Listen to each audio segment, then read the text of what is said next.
গতকাল থেকে উত্তরবঙ্গ সফরে আছি। এই শীতের প্রকোপের জন্য শীতবস্ত্র দেওয়াটা একটা বাহানা মাত্র। আমি উত্তরবঙ্গে আসতে চেয়েছি আপনাদের প্রতি হওয়া বৈষম্য, আপনাদের দুঃখের কথা শুনতে চেয়েছি, এবং যেহেতু স্থানীয় সরকার পল্লী উন্নয়ন সমবায় মন্ত্রণালয়ের দায়িত্বে আছি, আপনাদের জন্য কাজ করার সুযোগ আছে। সেই জায়গা থেকে গ্রামীণ অবকাঠামো উন্নয়নে আপনাদের দাবির প্রেক্ষিতে আপনাদের জন্য কাজ করার জন্য, আপনাদের কথা শোনার জন্য এসেছি।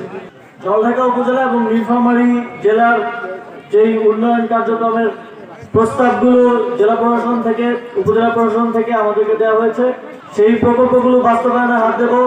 বিগত ফ্যাসিবাদের সময়ে উত্তরবঙ্গের প্রতি যে বৈষম্য হয়েছে, আমি স্পষ্টভাবে বলতে চাই, অন্তর্বর্তীকালীন সরকার সেই বৈষম্য ঘটাতে সারা দেশে অন্যান্য জায়গায় যেভাবে উন্নয়ন কার্যক্রম হয়েছে, ঠিক একইভাবে যাতে রংপুর বিভাগ, রাজশাহী বিভাগ সহ উত্তরবঙ্গে উন্নয়ন কার্যক্রম হয়, সেটা নিশ্চিত করার জন্য কাজ করবে।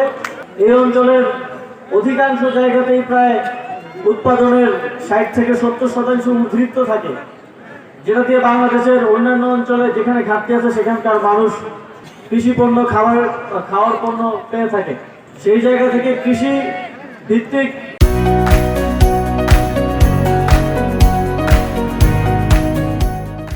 শিল্পের বিস্তারে এই অঞ্চলে কাজ করার অনেক সুযোগ আছে।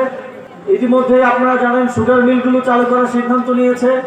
টেক্সটাইল মিলগুলো চালু করার বিষয়েও আমি শিল্প উপদেষ্টার সাথে কথা বলবো। শিল্পের বিকাশ ছাড়া অর্থনৈতিক প্রবাহ এবং উন্নয়ন অসম্ভব। শুষ্ক মৌসুমে পানির যে অভাব এবং বন্যার মৌসুমে পানিতে তলিয়ে যাওয়া, এটা উত্তরবঙ্গের মানুষের দীর্ঘদিনের সমস্যা। এই সমস্যা নিরসনের লক্ষ্যে আপনাদেরকে একটা সুখবর দিতে চাই। তিস্তার পানির যে সমস্যা, এটা কিভাবে নিরসন করা যায়, একটা দীর্ঘমেয়াদী সমাধান কিভাবে হতে পারে, তার জন্য গণশুনানি আয়োজন করা হবে।